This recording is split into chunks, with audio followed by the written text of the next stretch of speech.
Welcome to LOA Today. I'm Walt Thiessen. With me today is abundance teacher and money coach, Jody Lynn Creighton. This is your daily dose of happy. We are so happy you decided to join us today.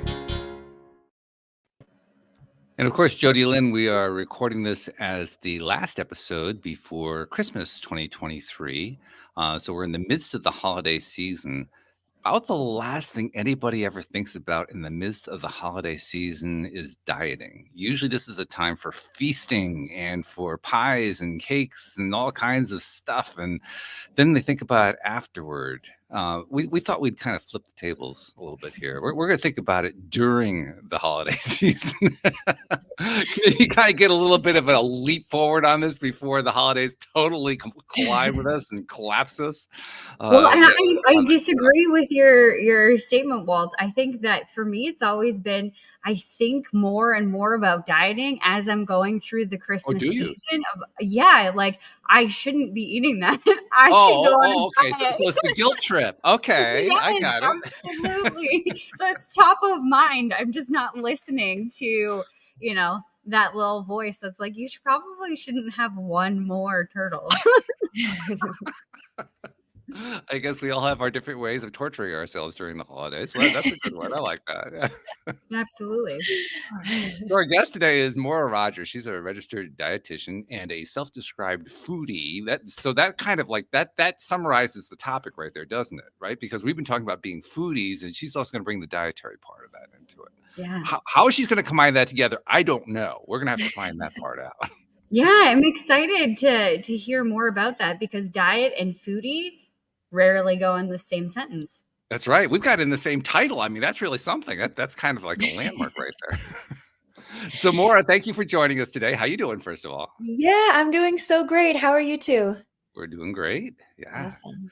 So, registered dietitian, that's a career choice that requires some education, certification, work, all kinds of stuff to get there. You have to really be committed to doing that. So the first question I want to ask about is, how did that come about? Like, why did you decide to go that route? It's a great question. I have loved food since I started eating as a baby. And well, you were an early adopter, is that it? I was a big fan since day one. And I was also very fortunate to be raised in a household where healthy, nourishing food was very much a priority and something that my parents really instilled as something that we should appreciate and celebrate. It wasn't something that, there was no stress around eating either. So we enjoyed our cake, we enjoyed ice cream, but we really focused on quality as much as we could. And I never realized just how much that impacted my ability to live my life until I graduated high school. And I just realized I could maybe study nutrition. That was an option. And once I dove into it, I was just I never turned back. It's something that I'm so passionate about. I love food. I love celebrating food. I think it's something that, everyone in the world has in common. It's something we experience every single day. And it has the power to change every cell in our body and therefore every part of our life. But it's gotten a bad reputation, especially as a dietitian. I've gone through quite a bit of schooling, and the traditional way of training dietitians is to really focus on dieting. And that's in the title of, what I am. But right. I think there's a new wave of practicing as a dietitian that embraces more mindful and intuitive eating techniques and really strays away from diet culture. Because what we're finding with diet culture is the statistics or success rate is so poor. That's why there's a million diets out there. It's a massive industry, and we're constantly being marketed toward, especially this time of year and are entering January, as something that you really have to kind of restrict and cut back and feel hungrier and cut your calories. But what we know to be true is most diets, regardless of what they are, by 12 months, most people who have lost weight regain that weight back and some. And so not only do they affect your metabolism in a pretty poor way, they're not sustainable. And they also create more rigidity and this black or white way of thinking about food. And so my role, and really what I'm very passionate about, is helping people create a healthier relationship with their food, enjoying all food, giving yourself permission to do that, but not compromising yourself along the way, right? Because I think a lot of the time when we eat certain foods, it doesn't feel very good. So I help people really create that mindful balance where you're nourishing your body, but you're also enjoying what you like and what you enjoy in a very intentional way. So I don't really believe in dieting. I don't really believe in calorie counting, but a lot of my clients are ones who have tried everything, feel very stuck and frustrated and discouraged, and just want something that really sticks. Okay, well, that sounds encouraging. Sounds hopeful anyway. It doesn't Yeah. sound a whole lot like fruit cake and pumpkin pie, but we'll have to see where that goes. So let's talk about that. We're not going to be talking about dieting. We're talking about a healthy relationship with food. Let's talk about what that means. What is that?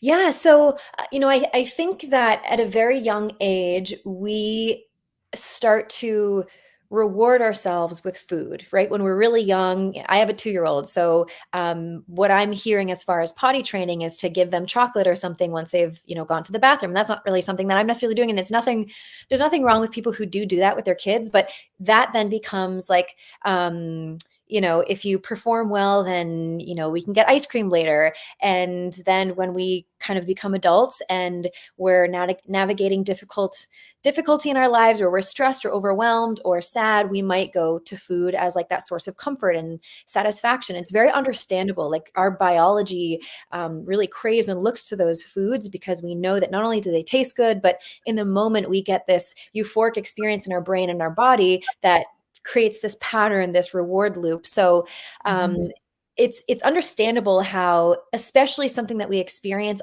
every single day, that we can start to create a slightly complicated relationship with it, right? Because we have to nourish our body, we have to eat to survive, but then it also takes on all these different roles and meanings throughout life. Like a lot of our celebrations center around food. And so it's very easy to kind of eat more than we're comfortable with at certain times of the year. So what I would say is like a healthy relationship with food is feeling grounded and calm and in control of food, being very aware of how it's impacting your body, how it feels while you're eating it afterward, and not creating a lot of rigidity around it. So creating more flexibility there. So that's at least my approach and my definition. Okay. And you mentioned food as a reward, which I thought was a great topic to bring up. Because certainly I think a lot of us, I think everybody to one extent or another thinks of food as being a reward, somewhat for the reasons that you gave, because of what we're taught, during childhood, and partly because we kind of train ourselves. I mean, it's not like the training stops when you're 18. You just keep going on and on and on and on. One of the things, though, that I've really noticed, particularly lately, I've been paying attention to my own situation, my own body, my own diet, variety of things. I'm health conscious very much lately. I've noticed that I can. You talked about that reward, right? That anticipation of the instant gratification of the food's going to feel good for a moment. The thing that's interesting to me is I can anticipate that and eat food and not feel it, and it's almost like I got the reward, but I didn't. It's like it wasn't enough to stop me and say, well, that didn't really pay off. It was more like, oh, well, I just didn't eat enough. Yeah, and I think that's what a lot of people find is like that's why we're not satisfied with half a cup of ice cream, that we can eat the whole pint and we're still kind of looking for something else. So, yeah, I think that's a very common pattern, and something that I would say to you is what your reasonings are behind making that choice. Like, is it due to physical hunger, or is there something else that's kind of knocking at the door? Is it, wanting, like, are you bored? Are you overwhelmed? Do you want to celebrate? Like, what is that? And I think if you can get to that, then it helps you create a little bit more mindfulness around why you do want to make that choice and how much would feel good. And can you explore other things that would actually meet that need a little bit more effectively? It's actually pretty irritating at times because I can actually be mindful enough to know, okay, eating this is not going to help. I know I'm not eating it because I'm hungry. I'm eating it because of X, whatever that X is that I'm annoyed by or fearful about or angry about or whatever. But I'm going to do it anyway.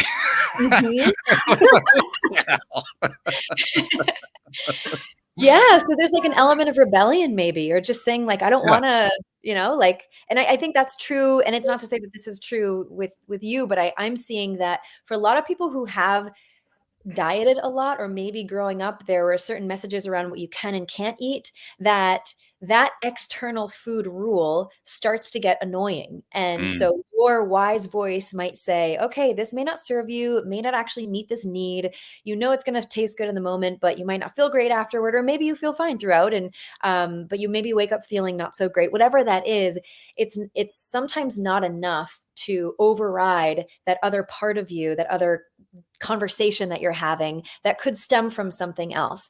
So I think getting away from food rules is also important, so you can kind of create your own roadmap along the way. Okay, so if we're not going to do food rules, if it's going to be our own roadmap, what does that look like? So that's where something called mindful eating and intuitive eating really comes in, which I love. And I know that that sounds like a very fluffy term and something that's not based in science. Like as a dietitian, I've so much of my field is all about science, but I think there's a lot of interesting research that's coming out around the impact and the role that mindful and intuitive eating plays in helping us better understand why we're making certain choices, how much would meet our needs, and drowning out the noise in a sense. Like stop listening to these external rules around like stop eating at 7 o'clock, and you should start fasting and have, like there's a lot of noise, and it's hard and confusing to figure out what makes sense for you or what feels good for you. But a big part of this is also just listening to your body more and better understanding how to manage your emotional needs, and and tailoring your decision making according to that, and then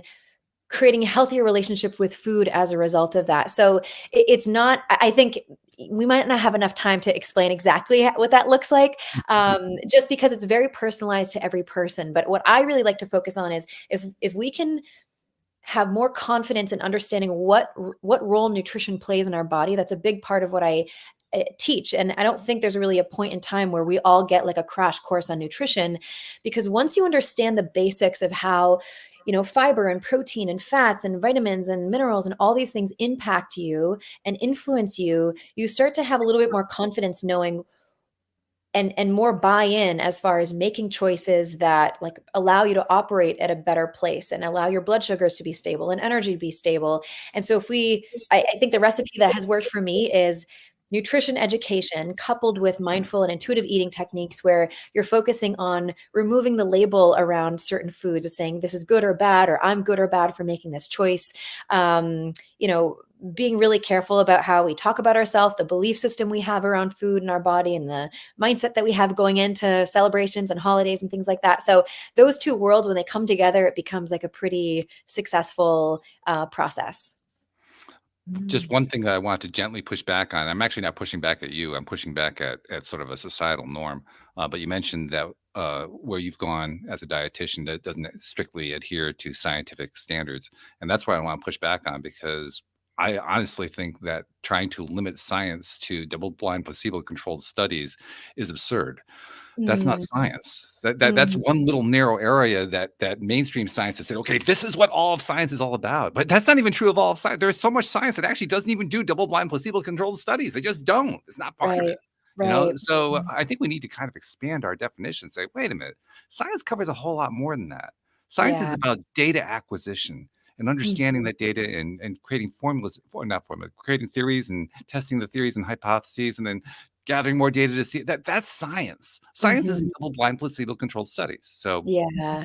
I think what you're doing actually is science. I don't wanna say that. Well, thank you. And there is now a lot more research around the impact and the role that mindful and intuitive eating plays. But I think something that I have understood to be a little bit flawed is this idea of calories in and calories out. I think Mm. if it were that simple, no one would have a problem with their weight. And that's something that, I was trained as a dietitian to honor and to, put into practice with a lot of my clients and helping them lose weight. But we're finding that when you dramatically cut calories, it can slow your metabolism down and limit your ability to lose weight. Like, when you have a slow Mm. metabolism, you burn muscle tissue because you're not eating enough, then that backfires. So I think that simple model is also something that it's like the tip of the iceberg. There's so many factors that influence your ability to lose weight and maintain it that we just can't oversimplify it by saying, okay, I'm going to stop eating an extra 400 calories today, and by 2 months from now I'm going to be at this weight. Like it doesn't work that way. And I would call that good science, actually. Saying because basically you said there's a theory or a hypothesis that really isn't proving out. Well, that's science. So, somebody created a hypothesis for a theory. We're testing against the data, and well, it doesn't seem to match up. Okay, then we're going to change it, or we're going to put that one aside, or evolve it into something else. That's the scientific method.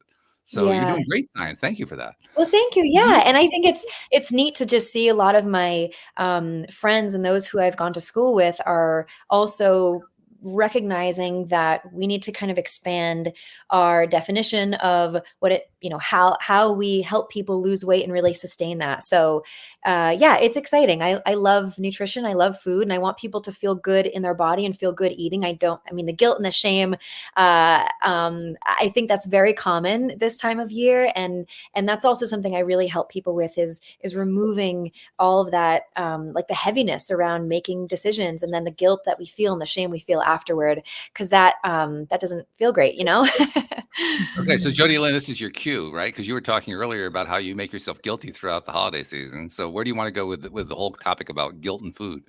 Yeah, one of the questions that was rattling around in my brain is in terms of mindfulness and intuitive eating. Like, we're coming into the holidays, it's just a couple days away. So what would be some tips or strategies, or like how do you approach that going into a season where you're going to be with lots of food and lots of people and lots of opportunities to maybe not make mindful decisions? How do you even become mindful of what the right decisions are? Yeah, awesome question. And this is, also to your point, Walt, this is such a great time to have this conversation, because I do think there's, this throwing caution to the wind situation that happens toward the end of the year. And then a lot of people start January 1 and say, oh my gosh, I don't feel good in my body and I'm so frustrated, and, do something extreme. And that's something that I would love to prevent and just help people stay a little bit more in the middle instead of going from one extreme to the other. So, great question. And I think there's a lot of very simple but impactful tips and strategies that you can put into practice to make sure that you feel more in control and more intentional going into a lot of variable situations. We're traveling, we're around other people, we're, family and friends. That can sometimes be a little stressful. There's comments that people might make about certain choices that we make, which is not desirable and kind of unwanted attention.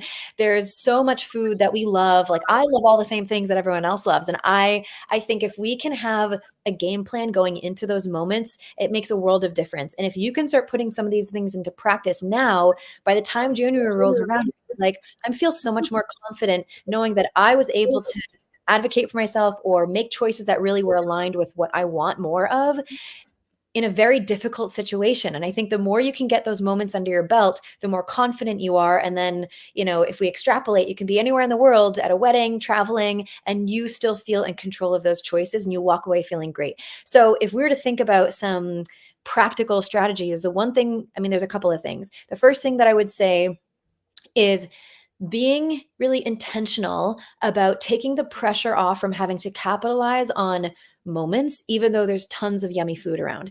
So I know that there's maybe certain relatives that might make the best version of something. And let's say Thanksgiving or Christmas or Hanukkah or wherever you celebrate, that one food shows up, and all year you're like very eager to eat that thing. And then that really sets you up to just go completely overboard.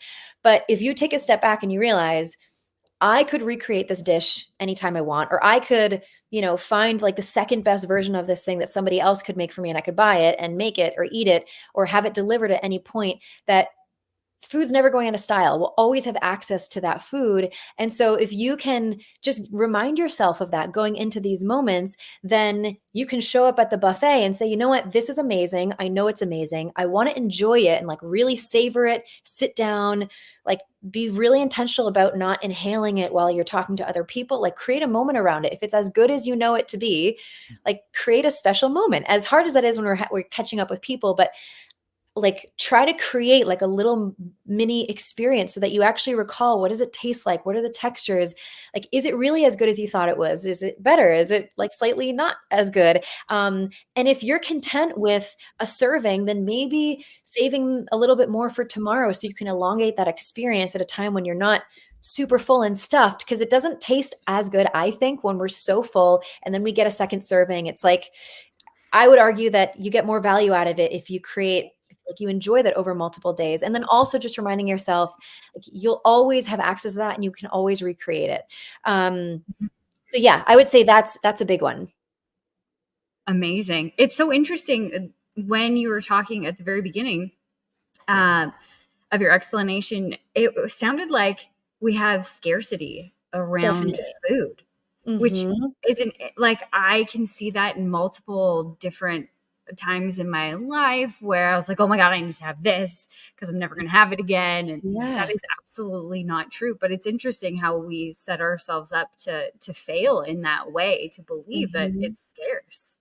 Absolutely. And that's such a great point, because it really is shifting. A lot of the mindset work that I do is centered around shifting from this scarcity mindset to an abundance mindset. And that includes travel, vacations, going to Italy, enjoying pasta and pizza, but also knowing, like, you know, you'll always have amazing pizza again. You'll always have incredible pasta again. Don't let that one moment consume you to the point where you walk away not feeling good about your body or feeling good about your choices. And so, you know, allowing this abundance and giving yourself permission to enjoy what you love without any negative emotions tied to that, it just helps you feel so much more in control and intentional. And I would argue that if you can slow down and truly savor that, which is something that I help people with, which is very hard to do, but if you can really savor that and enjoy it, and maybe you might find you're more satisfied with less when you start to practice a lot of mindful and intuitive eating techniques. And then you also might, like, another little tactic that I think can be helpful going into a certain situation is thinking about what is your negotiable and what are your non-negotiables. So an example of this is, if I went to New Orleans a few years ago and I knew that their beignets were amazing, and I love donuts and I had never tried it before. And I found like the best place, or the place that had the highest rating, that was most popular, that offered the best version of that thing I was looking for, because I want to try it. That was like a non-negotiable for me. I knew that when I traveled there, I want to experience it, and I sat down, I enjoyed it. It was awesome. But then it also helps put into focus, what are those negotiable things? What are those, like, is happy hour drinking on that vacation massively impactful for you? Is it going to transform that experience? Or is that something that you could kind of put to the side and carry on with? You know what I'm saying? So instead of everything being like a must, you start to be more intentional going into that holiday meal or travel or trip to say, what is something that I would get a lot of value out of, that would add a lot to this experience? And what are those other things that are just more neutral that maybe I could pass on? I have another question. Yeah. How do you deal with there's actually two questions that I have, and they're kind of related, but number one is, how do you deal with the buffet? Because when I go to a buffet, like especially at someone's house, like when you go to a restaurant buffet, whatever, doesn't matter. But when you're at someone's house, it feels like, or I feel this pressure to take a little bit of everything, because it was a potluck and everybody brought something and they worked hard to make it and whatever it may be. So the only thing that's on my non-negotiable list is the things that I do not like. I won't put those on, but everything else seems to end up on my plate, whether I wanted to eat it or not, but I just feel compelled to put it on my plate. Good question. And I think this is also very relevant for like the holidays, because a lot of holiday eating is really centered around buffet or potluck style. So you have so many options, and it's almost like analysis paralysis. There's so many things that you just want to try everything. So what I would say, number one thing is, avoid going into a buffet starving. That is always a slippery slope. So if you can imagine what it feels to be hungry, like comfortably hungry, but not starving, that's something that you want to aim for. So a lot of people going into a buffet situation would skip breakfast or skip lunch to kind of save up for that meal. But when you get to a point where you're starving, there's no amount of mindfulness that can overpower that desire, like that need for your body to have stable blood sugars for your brain and your heart and everything to have the fuel that it needs. Because when you're running on empty, you just want a massive amount of food in the fastest period of time. And you also want those high mileage foods like a burger or pasta, those things that are going to pack a punch. So give yourself the gift of nourishment earlier in the day so that you can show up to that buffet a little bit more intentional and kind of going about it in a slightly more calm way. So that's one thing I would say. And then the second thing I would say is if you can scan the buffet line before putting things on your plate, that's huge. So in your mind, you can just make a mental note of like, this looks great.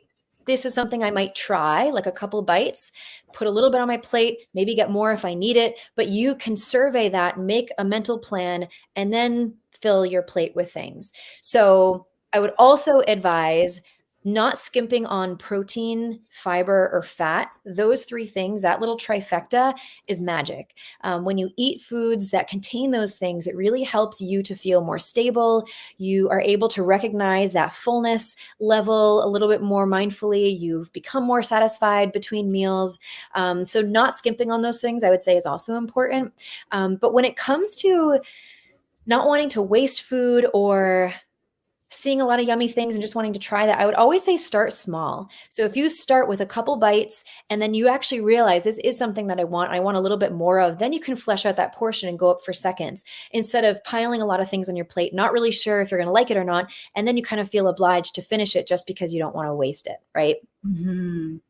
Yeah. Well, there's an interesting side corollary that goes along with that, which is the point that you made, Jody Lynn. Well, somebody put in some time and effort on each one of these dishes. I should honor it. Mm-hmm. You know, that's basically giving your power away to somebody who made the meal. You may not even know who made the particular dish, but somebody did. You know? Right, exactly. Yeah, and there's also an element of that, like guilt of not wanting to hurt somebody's feelings or not want to rock the boat in any way by turning away dessert or turning away a certain dish. So I would just say, like, you know, be as like gentle as you can, but also being really serious about what boundaries you want to set and what precedents you want to set. Because if we continue to make choices that don't feel good, then we continue to prove to ourselves that we're more powerless or, you know, we're not in control. And so I think there is a way of blending the two where you're intentional about what you're eating.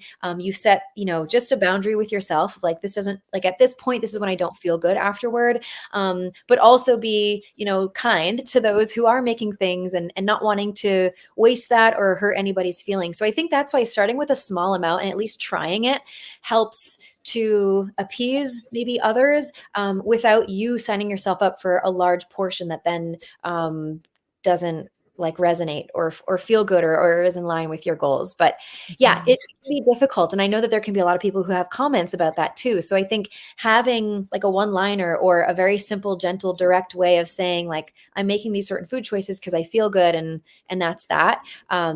I think that can be helpful because sometimes people go into the holidays and they get these unwanted comments from a lot of people and it makes them, you know, feel a certain way and they start making choices that are more to appease other people than to kind of appease themselves. Mm-hmm. I found that a lot around alcohol. I, you know, not completely stopped drinking, but a few years ago, just stopped drinking. And there was no intention, like no actual decision that I made. I just noticed that I don't feel like it. So I don't want to do it anymore. So I stopped doing it. And that was not my previous lifestyle. Yeah. So when that happened, everybody was like, you don't want a beer? What do you mean you don't want a beer? Well, just have a beer. Come on, just have a beer. Just have a drink. Come on. Like what you don't want to hang out with us? I can hang out with you and I can drink water. I just don't feel like it. And now that it's been a few years, less people say less things. But I think that that's really difficult for people to address or to have a comment back. For me, like it was, you know, my family and I would just say something like, I'm good with water. I just don't feel like it. And then usually try and switch the subject. But are there some one-liners that maybe you can give to the people listening for comments like that of how you deflect them kindly or, set that boundary so you're not justifying something that you want to do to someone else. Yeah. Yeah, I think that's such a great point, and also so timely, because with food comes alcohol, and those two things really come together. And I think how we celebrate, and in our culture, having champagne and wine and mixed drinks, that is just something that people do as a way to commemorate a moment, or to really make the most of this moment. And that's difficult because it's so baked into our culture. And so when you start to make choices that are different from what you used to, I think it also starts to, like, you kind of inadvertently, without you ever trying, is like holding up a mirror, and then they start to see their own decisions, and it kind of makes them question a little bit about what they're doing. Or maybe they feel like, oh, they're judging me now for making this choice because they're not drinking anymore, or they're too good for me or something.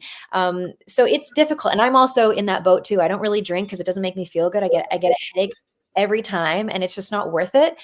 So I also received a little bit of pushback, when I was younger, but I just kept saying, I literally feel sick. I don't feel well, and I'm having an awesome time. So you don't have to worry about that. Like I am living my best life. So I think just reiterating how you're feeling, people can't really argue with that, and just stand firm and do your very best to close that conversation and just carry on, and not put more energy into it than what you're comfortable with. Because when we start to feed it, or if we start to waver or not feel as confident in our decisions, I think that can translate, and other people might pick up on that and start to press a little bit more. So just having a little bit of confidence and conviction behind your reason, and people don't have to understand it, but I do think it's important that they respect it. So yeah, it's hard, but I would just say it's awesome that you were able to, like, set that boundary and keep advocating for yourself. And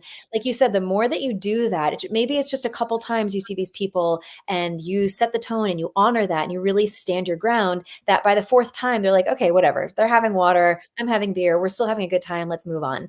So yeah, it's tricky, but I think, some people in the past have said that they're taking medication that also interacts with alcohol, which may not be true, but that's a very easy out where people are like, all right, I don't want you injured in any way or sick. So yeah, it's important to ruminate on that and just figure out, what do you feel comfortable with? But also, again, maintaining this decision that you feel good about.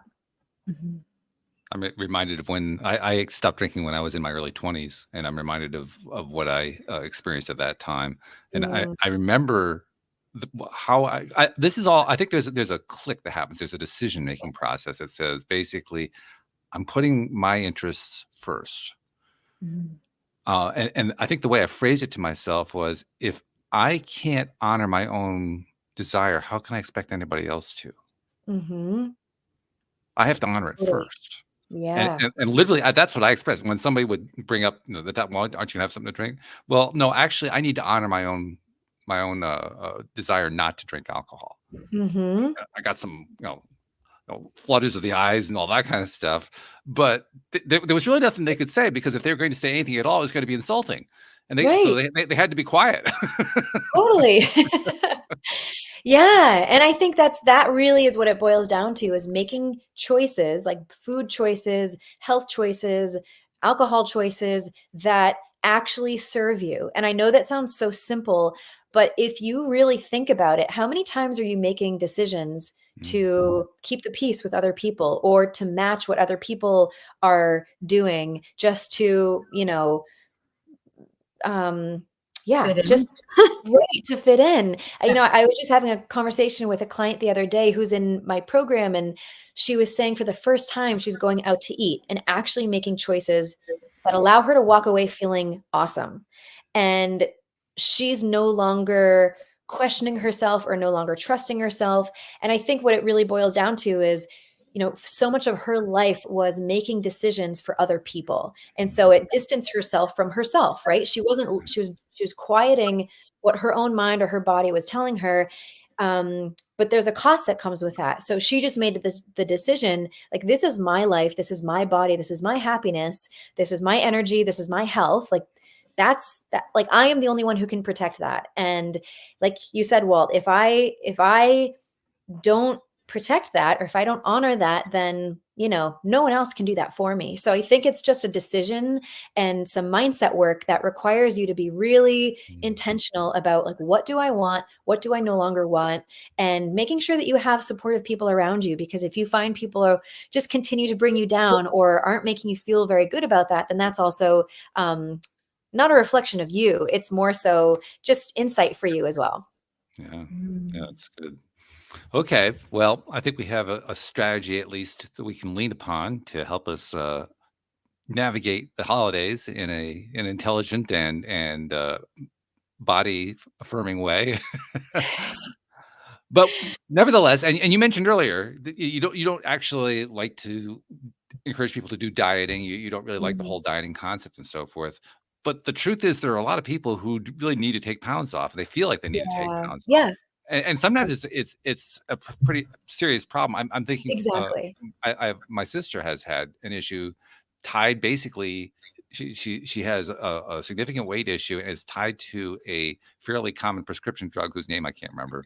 It has to do with it's used for people who are having sleep deprivation conditions, and apparently, from what I understand from what she's told me, it builds up in the organs. I don't remember which organ, liver maybe, and it actually inhibits the body from releasing fat that's built up body. So that it becomes harder to lose weight. So there's an example of somebody who's, you could say she has a medical condition that makes it difficult / impossible to lose weight, right? And in fact, we've talked in the past here on the show. We've had other people on the show who are weight loss issue experts and so forth, and we try to avoid talking about it in terms of weight loss. We talk about it in terms of healthy bodies. So we try to do the mindset thing, but it can still be kind of tough. So what do you do with somebody? I mean, you don't really want to put them on a diet. You want to help them change the mindset, but the mindset shift is tough. Plus, they're dealing with a medical thing. How do you navigate that? That's such a good question, and something that is very delicate, because I think there's, for people who do live in bigger bodies, everywhere they turn, they're being told they're not good enough or they need to lose weight ASAP. But there's also and I'm not I'm very informed that there are many cases where people medically need to lose weight in order to live like a healthy, vibrant life. And there's conditions that make it very difficult for people to lose weight. And so again, this idea of eating less and exercising more, that is very flawed for a number of reasons. So what I typically do is when I take somebody in who wants to feel better in their body, who knows that they feel more confident and comfortable at a lower weight, we first spend a lot of time focusing on why they want to do that. Is it for them or is it for other people? And we also focus on a game plan around how to do it in a way where we can sustain it. Because oftentimes when we hear about a diet, anytime you hear a diet that's promising a lot very quickly, that's a massive red flag. You want to run away, because that is not necessarily going to allow for you to sustain that weight loss. What's not very sexy is slow and steady weight loss. So we then figure out a game plan of losing it in a very gradual, sustainable way, so they never have to get to the point where they have to worry about this again. And then we also take a look at all these variables that could be impacting their weight and their metabolism. So oftentimes, if you're not sleeping well, that is such an easy area to focus on to support your metabolism, to support your hormones, to make it a lot easier for your body to let go of unnecessary weight. So there's some data around how just one night of inconsistent sleep can affect that hormone, that it helps you feel full to the point where you can eat up to 600 extra calories than you did the day before. And that's even that's you listening to your body. If you're hungry, then you want to eat, obviously. But just looking at sleep and how can we make sure that you're getting uninterrupted, solid sleep as often as possible. So that's one pillar. Another is looking at stress and managing your emotions and making sure that you're not making food decisions out of an emotional place. And then we figure out how can we make sure that you're self-regulating in a way that feels really good, that you have enough options there without leaning on food as much. So that's a big part of it too. Thinking about improving their relationship with movement and exercise, and not doing it in a way to punish themselves, but doing it in a way where it helps them feel energized and feel better in their bodies. So yeah, I mean, I could go on and on. There's so many different little avenues that we take in. What I like to think about is like pulling all these pieces together, creating this puzzle, and basically giving your body every fighting chance at letting go of unnecessary weight that just doesn't have to be there. So if we focus on nourishing your body and not depriving it, like giving it, your protein, your fats, your fiber, your vitamins, your minerals, your antioxidants, giving your body and your cells what it needs to thrive, and then being really mindful about those other moments when you want a soda or you want cake or you want ice cream that we know is not very health promoting, but we do want to incorporate that because when we go to extremes, we know that backfires, right? So having a plan around being intentional about non-nutritious food, and then mindset work and behavioral change, that all these things really come together. And the last thing I'll say on this is there's so much emphasis on losing weight and getting on a scale. And if we don't see the number we want, then we spiral or we say, screw it, this isn't working. But instead, if you cannot put as much focus on the weight and just focus on the inputs, what are the things that we know help your body operate in a better way, then the weight almost always just comes off. So while I don't, we don't obsess about calories. We don't obsess about getting on the scale. But so many of my clients are like, it's been 3 months. I feel the best I've ever felt. And by the way, I'm down 3 pant sizes and I'm not even trying. So it's just a slightly different way of looking at it. You know what I mean? Yeah, sure. Well, I'm also reminded too that my sister was telling me that she did end up resolving the sleep issue, and the way it happened, it was kind of ironic the way it happened, because her MD tested her a number of things, including calcium, and said no, she wasn't calcium deficient, but she ended up talking to a holistic practitioner. I think it may have been an ND, naturopathic, but I'm not sure of that. Who said, "Oh, I'm not so sure of that." She tested. She says, "Oh no, what MDs accept as being sufficient calcium is not sufficient. We need to get you on more calcium." So she started getting natural calcium, and the sleep problem went away, but the weight issue remained because of what had happened with that medication. And apparently, even though she's off the medication, it has hung around in her body. So even if the way now I have to take her at her word. I don't really know, but she says she eats a healthy diet. She doesn't eat a lot of snacks and all that kind of thing, and yet the pounds are still not coming off. That becomes really highly frustrating. And Definitely. What do you do at that point? Right. Yeah. Well, I think there's a couple of ways that you can support the liver function, and putting some effort and attention there, knowing that the liver had to manage a lot and perhaps it's just not functioning the way that it used to. And the other thing is, while we do want changes and we want to see results very quickly, sometimes these things just take a little bit of time to correct themselves.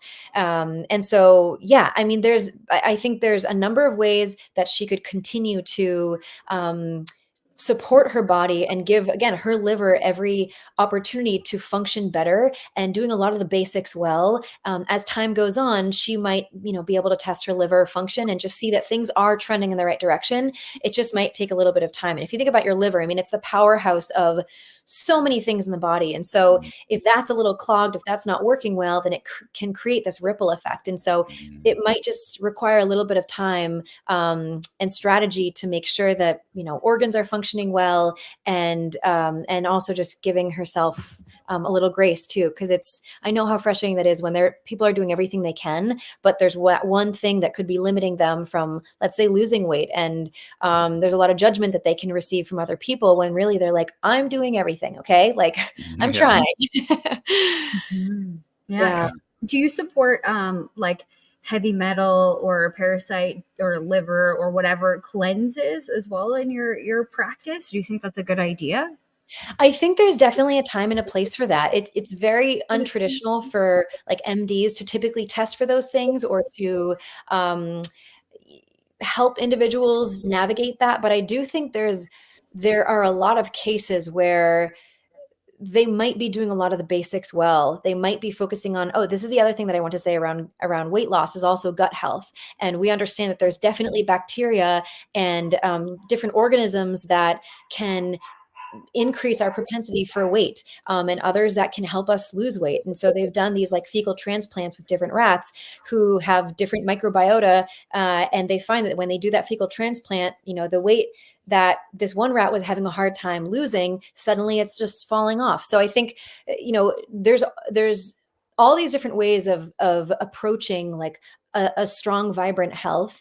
And I think there's definitely cases where looking at certain types of cleanses, and looking for parasites and doing stool tests, that there's so much insight you can gain there. But what I would say is, you want a little bit of data to work with before jumping on some kind of cleanse. Oftentimes we can get excited or see like this at-home cleanse, but that can sometimes create more problems afterward. And so I would just say doing a little bit of diagnostic testing to make sure that you are targeting something and it's not just kind of a generalized blanket treatment is also very important. Yeah. Totally makes sense. We answered your question so thoroughly, you don't even have a follow-up. I'm kind of shocked. Well, I have other questions. Well, go for it. I mean, you jump in. It's all right. We can switch, not necessarily directions, but to focus in a way. I want to hear more about nutrition, how to nourish your body and what that looks like in our world of food today, and all of that. Like, what's your thoughts on that? Yeah. So I think, I mean, nutrition to me is like one of the most powerful areas of our health and our wellness, and what we really need to be focusing on. I mean, it has the power to add years to your life. It has the power to, like, unfortunately, like, decrease your lifespan. We know that most chronic disease that is lifestyle based is often driven by, nutrition.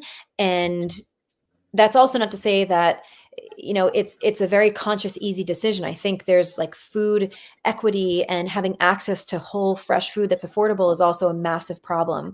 But I think food is like one of the most instrumental players in helping you feel alive. And that's really what I want people to walk away with, is knowing like food is on your side. It is there to help you get more out of every single day. And I also think it should taste good too. So, there's definitely some core pieces we want to focus on. As I mentioned earlier, having adequate protein. I mean, that could be 25 to 35 grams of protein per meal, 10 to 15 for snacks. I mean, there's, again, have to personalize it to the individual, but giving your body enough protein to work with so that every cell in your body can function well, allowing adequate fat, and those fat sources that are ideally those unsaturated or omega-3 rich fats. And typically those things come from plants. So your nuts, your seeds, avocado, olives, olive oil, avocado oil, of course, fatty fish like your salmon, herring, trout, mackerel, all those good things that for a lot of people who have a history of dieting or cutting calories, they're afraid of eating fats.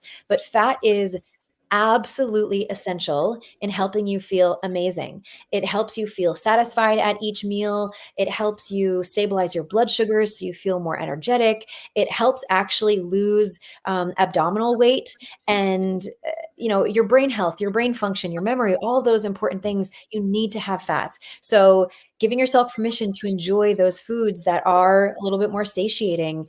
And then, of course, fiber. I think that is also something that most of us are not eating enough of. So most Americans are having less than half of the amount of fiber that they should every single day. And fiber is also like the unsung hero of all things relating to health and wellness. So it supports your gut. It helps also maintain those energy levels, those blood sugars. And fiber is found in most or many plant foods, especially the whole version of those things. So your beans, your lentils, your nuts, your seeds, your avocado, your whole grains, quinoa, amaranth, buckwheat, all those good things. And so I think we can get into a habit of eating the same things all the time, but also expanding your palate, expanding your variety of food, allowing for more nutrition to show up is also a great way to think about things. So your taste buds stay engaged. And you can think about every food as having its own unique profile of macronutrients and micronutrients and value. And so the more you expand and allow for more variety of food to show up, it's almost like you're crossing off all these boxes on your list. You're giving your body all these new awesome nutrients that help your brain and your liver and your heart and your immune system and your digestion, all those things, a chance at just operating at a better level. And so, yeah, I mean, I could go on and on. I just love nutrition. I think it's amazing. There are some principles that a lot of people can very easily focus on to make the decision-making easier around food, to make meal planning easier, to make more intentional choices about snacks. And I think once you get into the habit of having this repertoire of insight and then this repertoire of snacks and meals, it just makes your life so much easier. It takes a lot of the guessing out of it. One thing that I wanted to mention, it just occurred to me, that I recently experimented with and found a lot of success.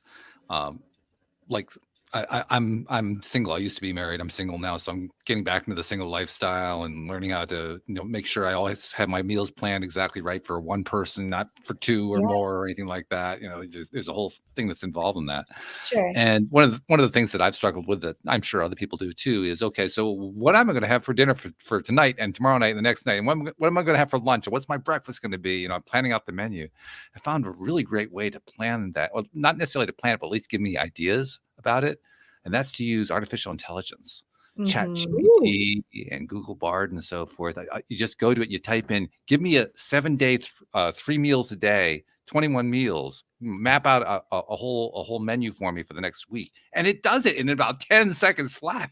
And then you say, well, no, I don't want Brussels sprouts, so it takes the Brussels sprouts. I mean, it literally just fits it, it customizes it exactly to what you want really, really fast. So I wanted to mention that, like, guys, if you're trying to figure out, how to put your menu together, use the AI. It's wonderful for that. Yeah, I think that's such a great call out. And that's something that I advise all the time is you can add as much specificity around that. So if you can say, I don't like these foods, I want to make sure I have, 30 grams of protein per meal. I, want to incorporate enough fiber, like whatever language you can use to make sure that those are balanced so that you're getting as much value out of it and you walk away feeling energized. It makes your life so much easier. So I think that is such a great hack and a gift for sure. Yeah, I love Absolutely. that. I was looking on your website earlier. Do you have a cookbook available, or I think you had some like recipes or something? Maybe I saw. I don't know. Yeah. So I do. I have like this almost like a workbook that I've put together of tons of meals and snacks that I've vetted, brands that I've looked through that kind of meet my criteria, that are very wholesome and nourishing and that actually taste good. So yeah, I have lots of options. That's Really amazing. good. You also have a program, don't you? You have I think it's called From Restriction to Food Freedom. Tell us about that. Yeah. So that has been, I mean, it's the most excited I've ever been about anything I've created. It's really like a culmination of my 10 years practicing as a, health coach and a dietitian. And I've really put together this 3-month program that helps people who have struggled with dieting or weight loss, or anyone who's felt overwhelmed with what to eat and really how to create sustainable changes. It is like the one-stop shop. So it's a hybrid of one-on-one coaching with me, along with on-demand modules that you can watch at any time. You can repeat watching them.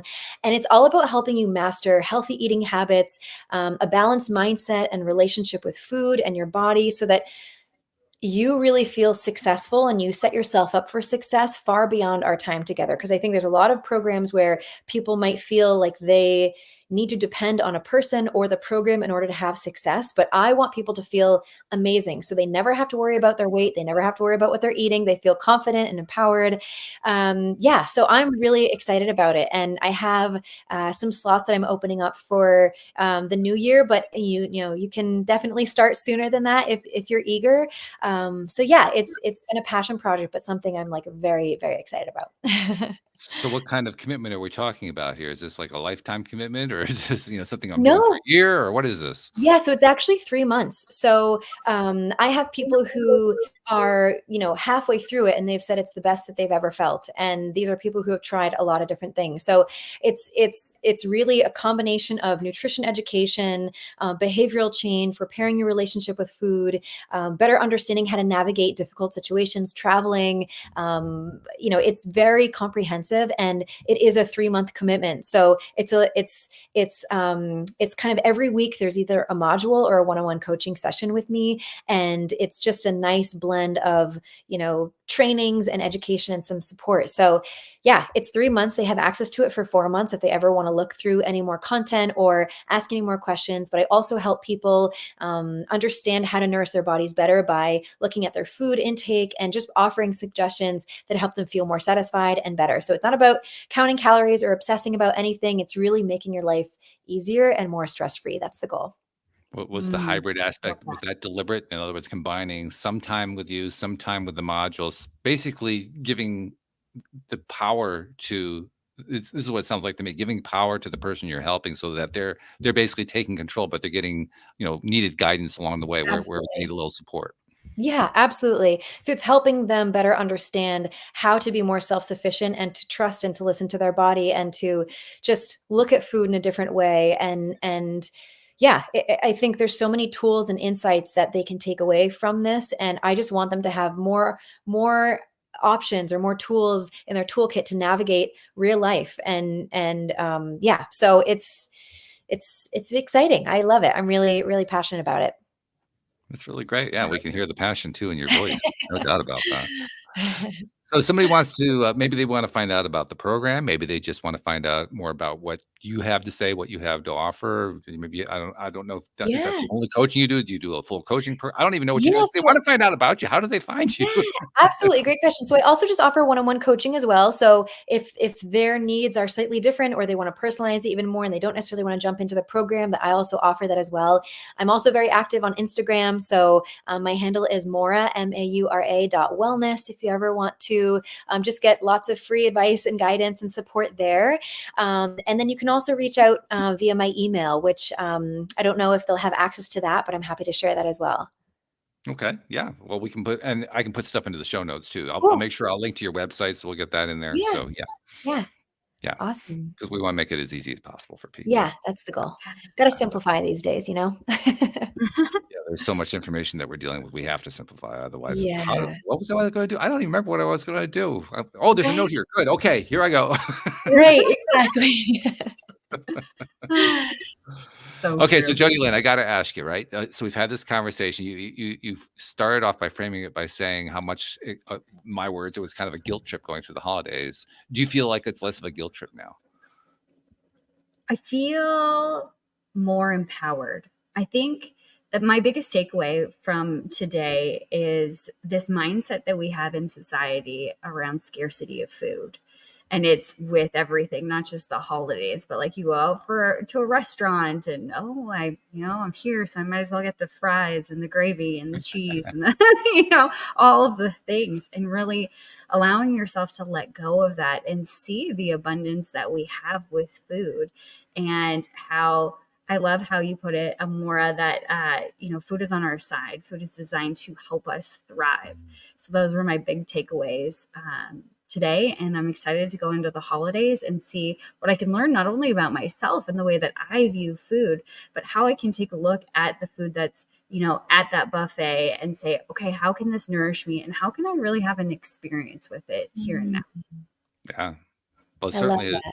It certainly is helping me because, like I said, I'm in the process. I've been doing this for like the last year, but in the last 3 weeks, I've really been thinking about making some significant changes in my dietary structure.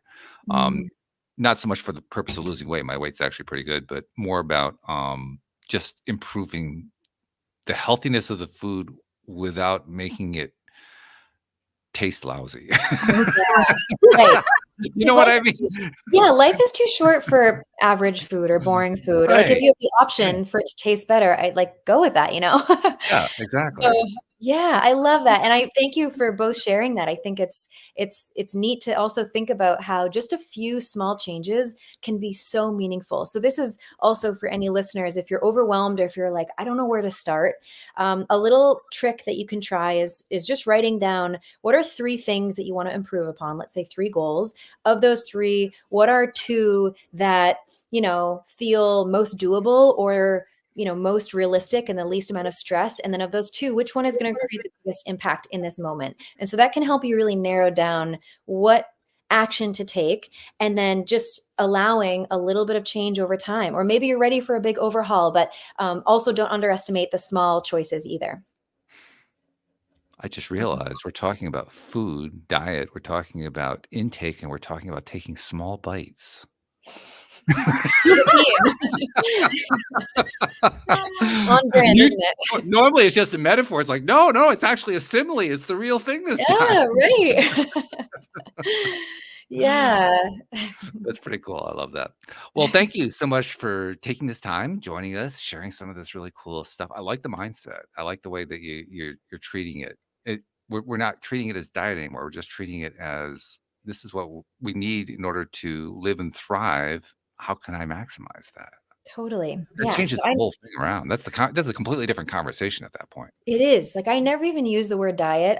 We don't talk about calories because it's so much bigger than that. And I think when you start to understand that, things just click. Like, it really does. It feels so much more effortless when you're like, wait a second, how do I want to feel today? How do I want to go to bed feeling? How do I want to wake up feeling? And what choices can I make that just align with that? And then you naturally start to find, okay, this food feels good. This food doesn't really feel good. This amount of food feels really good. This amount doesn't feel very good. So you almost like, yeah, you become in the driver's seat of your decisions. And yeah, it doesn't have to be extreme. It doesn't have to be around dieting. But I do think like this slightly new approach can just have a very impactful way of just changing how you think about yourself, how you think about food, how you think about your body, so that you're just not stressing about things as much as time goes on. Now we just got to figure out a way to get the medical society at large to stop thinking about what you do as being a dietitian and turn it into another term. I mean, is there a better term? A nutritionist? I don't know. What would you, if you could change the title, what would you call it? Yeah, I mean, I think some blend of nutritionist or integrative health coach. It's hard to really put an exact name to it, like language to it. I mean, as a dietitian, that is like it's kind of go through similar training as a nurse does, but anyone can call themselves a nutritionist. So that's also Yeah. something that I would advise listeners just be mindful of. Anyone can call themselves a health coach or nutritionist. There's no licensure around that. So you just want to make sure if you are working with somebody that they do have like clinical training or at least like, certifications in some way, because you also don't want to messing with your body is a big deal too. And there's a lot that you just want to take care of yourself, I guess is what I'm saying. But yeah, I would say like an integrative nutritionist, maybe that could be kind of a fun term. I think they just need to change it to something. They got to take the Yeah, word diet out I know. so that we change that conversation. Right. Yeah, I know. I call myself a non-dieting dietitian. So it's Good way to do it. I like that. yeah. Well, thank you very much. We really appreciate it. And thank you to our podcast listeners everywhere. We'll see you all next time here on LOA Today. Goodbye, everybody.